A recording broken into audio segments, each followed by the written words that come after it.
What's interesting is there's some very famous people who actually used the earthworm in Egypt. In Cleopatra, if you took an earthworm out of Egypt, they'd cut your head off. Yeah, that's how valuable they were to the production, And that's why Mark Antony did his thing over there. He didn't do it for her, he did it for the food to feed the legions. So, also a couple other things. Aristotle talked about it, and he said it is the intestines of the earth is what earthworms are. Darwin did a 46-year research on the earthworms, and his book on basically earthworms outsold the theory of relativity. Not that one. Not that one. Theory of evolution, basically. Yeah. Now, that's a quote from Aristotle there that we were talking about earlier. And this is Charles Darwin we were just talking about. And you can see these are the different species of earthworms. They come in every shape and color you can imagine. Now, I put some of the most interesting ones up here.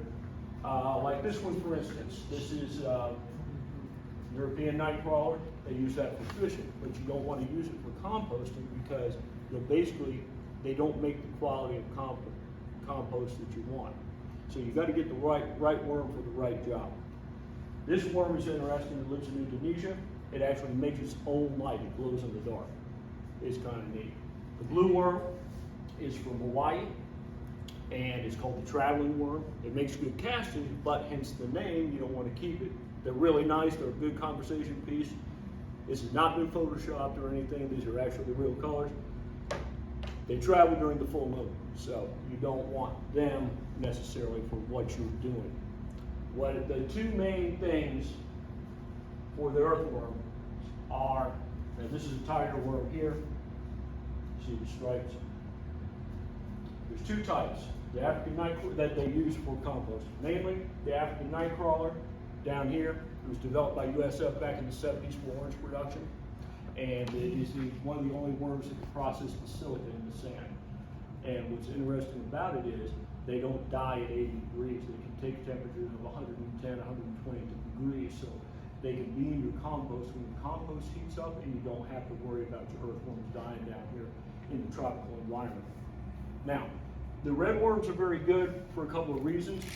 You can pack them very densely. They're a little bit smaller. They're about 5 times smaller than your African Nightcrawlers. And they don't make quite as good quality castings. And the reason why is it doesn't spend as much time inside the earthworm breaking down to its natural elements and minerals. Now, you can pack them very densely, but like I said, you're waiting 60 days to get the castings from these little guys, 21 days for the African Nightcrawler. And next slide, please. Okay, these are some of the biggest earthworms in the world. This one right here is in Australia. It's 9 feet long. None of this has been photoshopped at all. It's called the gypsum worm.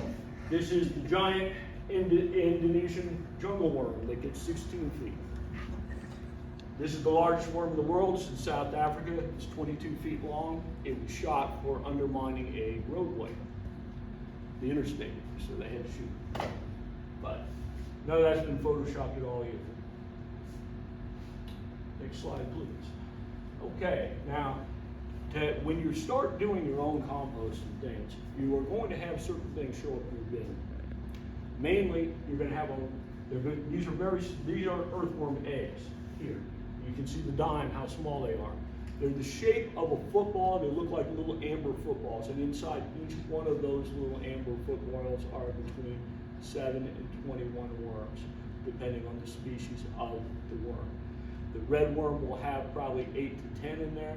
The African worm will have between probably 15 or 16. I don't want to say 20 because it's a rarity. Okay.